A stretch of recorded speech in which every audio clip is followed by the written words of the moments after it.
So afterwards, we left Spain and we headed to Germany, where we had a special opportunity to visit the Ravensburger headquarters with a few other people. And we got to see the factory and the archives. Those were cool. What was your favorite thing about it? The Indiana Jones vault of puzzles. That was a really big vault. I was thinking how I would love to have been locked down in that for like ever. COVID lockdown in the Indiana Jones vault. Yeah, all the puzzles you could ever do. I mean, that was new puzzles. Not, would you prefer to be locked in an archive for all the old puzzles? I don't know. Do I want new puzzles or old puzzles? I don't know. Can I have all of them? Can I have both? You're asking me to choose? I don't know if I mean, can do like, this. genies make you choose. Genies that make you choose? I don't know. I don't know. I'm trying to play devil's advocate or something. What was your favorite part? Seeing how puzzles were made and asking questions because I'm a nerd. So what was like the one thing that you were very excited to learn? Strangely enough, I was quite excited to learn how it was so easy for you to break down these boxes when we bring them back to the US from Spain. It's because they're held together by a little paper tape under this paper. It was just like such a random thing. I somehow assumed it was stronger than that, but a paper tape is apparently very strong. Yeah, I guess you can kind of see the... Don't tear this out of the No, you can see the little ridge. This is the paper tape right here. That's the shape of it. Under that, they just tape the boxes together and then they tape the pieces over. Also, I was very excited to learn that it's probably not a big secret. All the Ravensburger puzzles in the world are manufactured in that same facility. Oh, so that means the puzzles in the U.S. are manufactured there, even though it's a different catalog, which probably explains why it's more expensive in the U.S. to buy Ravensburger puzzles than in Europe. Because they had to be imported. Yeah. I'm mind blown. That's so obvious. I was more interested in the fact in asking them, like, if they're all made in the same factory, why do the Europeans get posters and we don't? And they said, not all of them. The posters, the right? British ones do.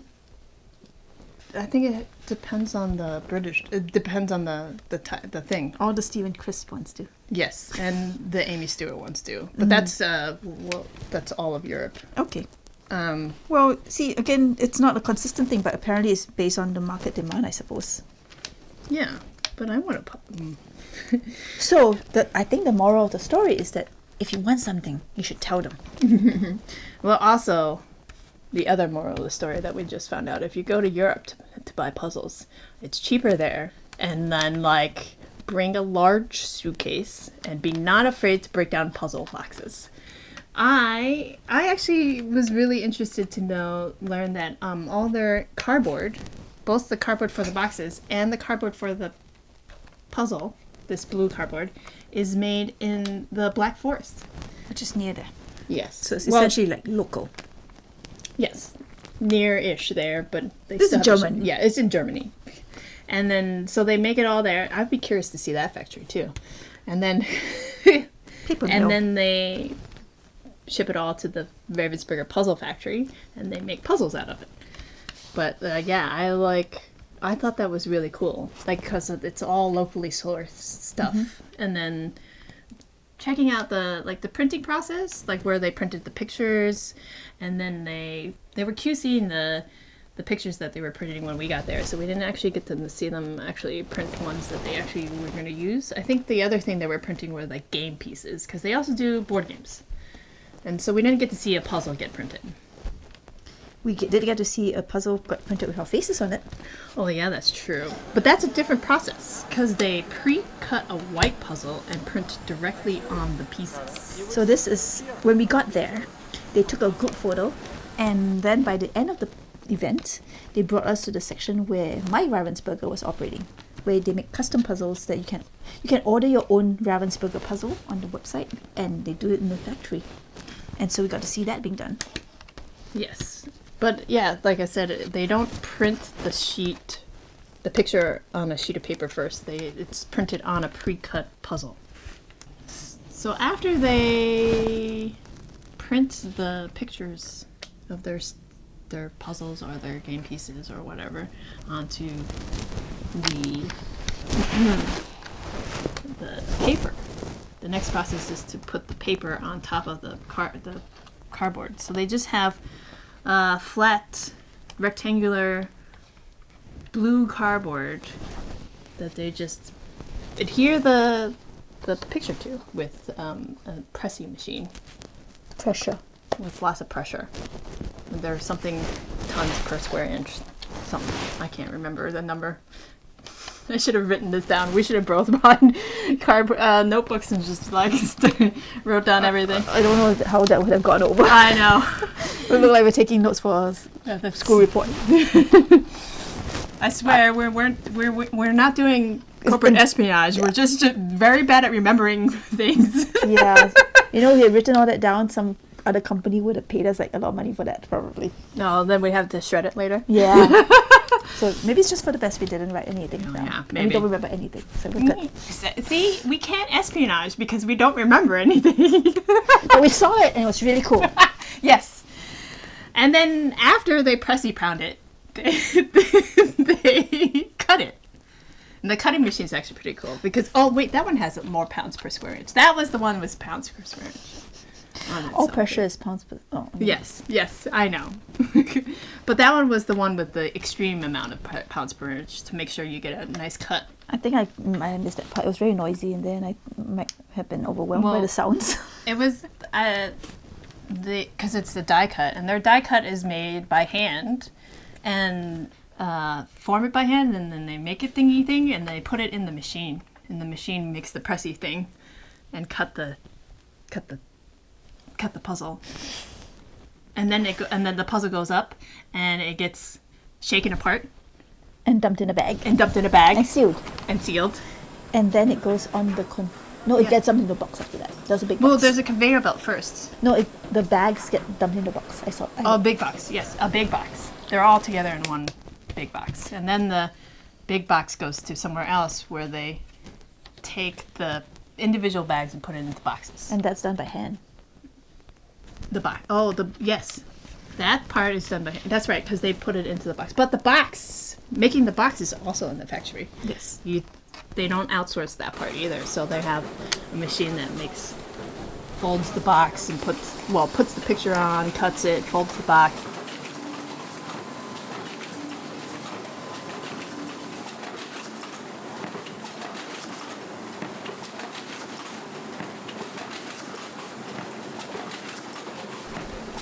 And then there's a machine that brings the box out, and then the bottom boxes, and then you put it in. Well, who does the toppy thing? No, the machine does the top, right? Yes. There's a little suction cup, and it goes. I love that machine. the one that puts the tops. Oh yeah, it was really gentle.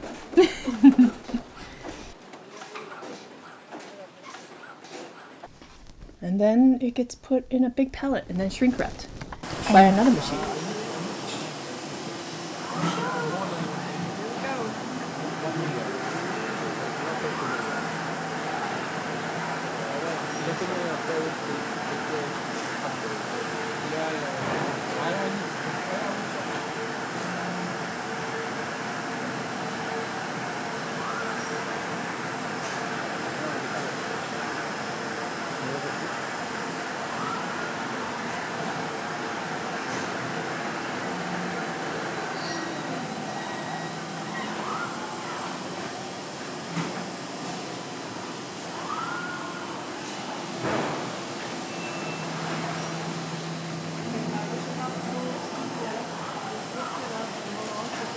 And then sent to the magic vault.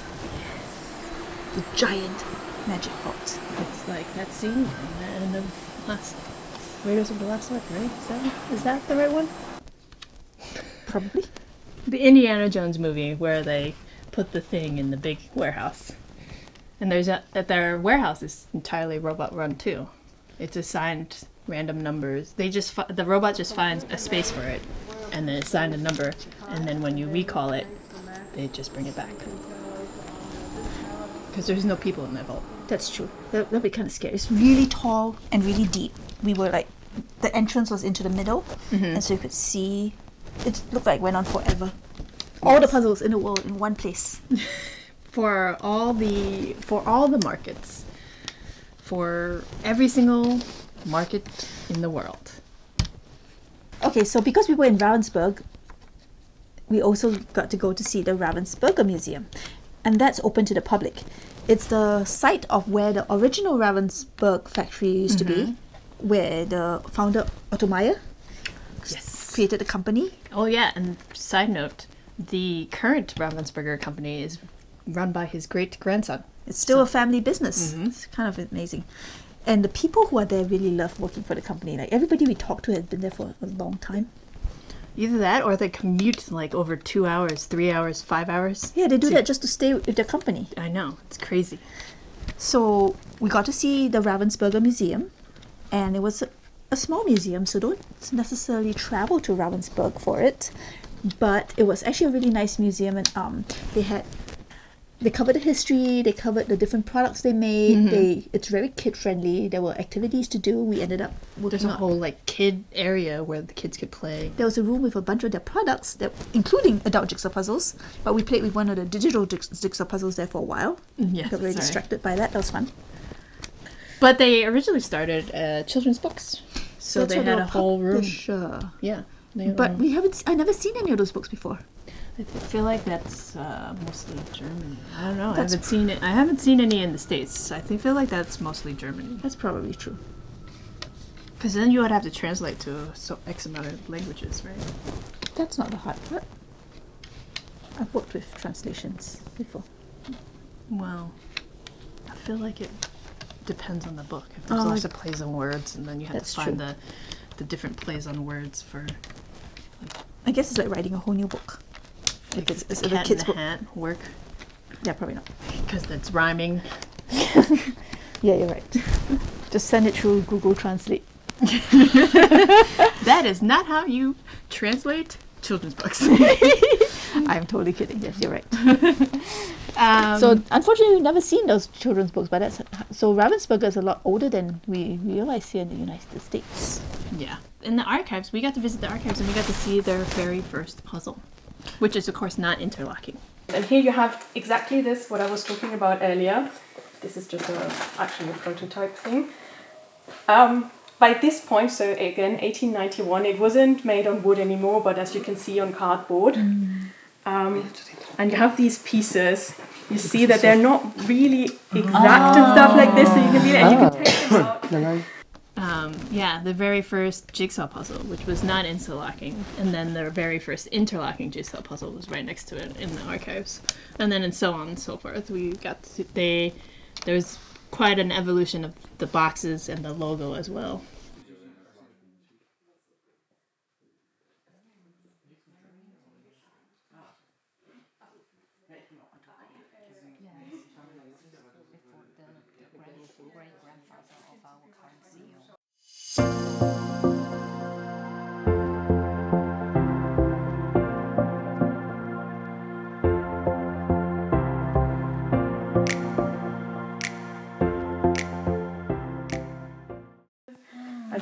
Really not a lot of pieces, and it was still very like the technology wasn't really there, so they worked together with Sweden and with the Netherlands to kind of figure it out. And as a comparison, they still had one of these patience games in the program, and we see from the boxes they look very similar from the outside, but you can see here the difference. What's the difference between a jigsaw puzzle and one of these patient games? Like these are interlocking, and these you kind of see if you find two pieces, like put them together like this, but they also don't stick, so that's the main difference. And then you had the discovery and invention, so there's one with Johannes Gutenberg and book pressing, or this for trains. So these were the first 3 series, and I think someone wanted to see the pieces. And what's actually funny is that in the first puzzles you have a rule book, basically, because people were kind of not sure what to do with the puzzles. They were used to these patient games, but with them with these, like 500 pieces was a lot for them. So you have this, basically it's called a small puzzle ABC, and you have these like 6 rules, like don't be impatient, the picture is bigger than the one you see on there, sometimes it's not the exact coloring. As a tip, try to find the edges and the corner pieces first. Try to like look at the picture as an orientation, and as a last step, which I find funny, is you don't have to do it in one sitting, you can do it in multiple sittings as well. But now you had 1,000 pieces, and we see now it's already starting. I mean, there's also probably some discoloration going on, because you see here it started to get yellow, so I don't know if that's like the real proper original color, but it's starting to get a bit more blue also. And only a few years, but it gets a bit more elaborate, and they actually had a system, a coloring system, so the yellow on the name suggests that it is something for grown-ups or for adults. The first major box design change, but also kind of a first unification so that they all look similar, because you can see these, they really all look different, and you have the corner thing, but not necessarily like they're from the same company. They started to put the piece number, that's 73 now, on the boxes so you could see it from the outside, right? And then a year later, someone was already mentioning it earlier, we finally have, since 74, we have the blue corner that we still know today, so it's the 50th anniversary of that this year now. But otherwise the design kind of stayed very similar. We have, I put this in the wrong order, this is 73. First 2,000 piece puzzle, so we're getting bigger and bigger each year basically. And then kind of design-wise, nothing really changed for quite a few years, up until the 90s, where of course we have the design, it's a little bit different today, but it's more or less the same today, and we start utilizing the backside of the boxes, because if you look at the early boxes, they're all blank, and nowadays you have like the basic information, and then the languages on the back, and they're very short, not instruction, but it's more like a safety thing also. Then we have in 87. Sorry, I have a problem with numbers in German, and in English it's the other way around, it's even worse. So we have the first 5,000 piece puzzle. Next decade, in 96, we have the first 9,000 piece puzzle here. And then in 2003, we have the first 18,000 piece puzzle here. And it's actually quite funny, because back then, someone obviously kept, like the previous archivist, kept the sticker that was probably on the box. Where it says that at this point it was the largest like manufactured puzzle you could get, 18,000 pieces in 2003. Well, this has been another episode of Two Puzzle Unicorns. Remember to like and subscribe. And thanks for watching.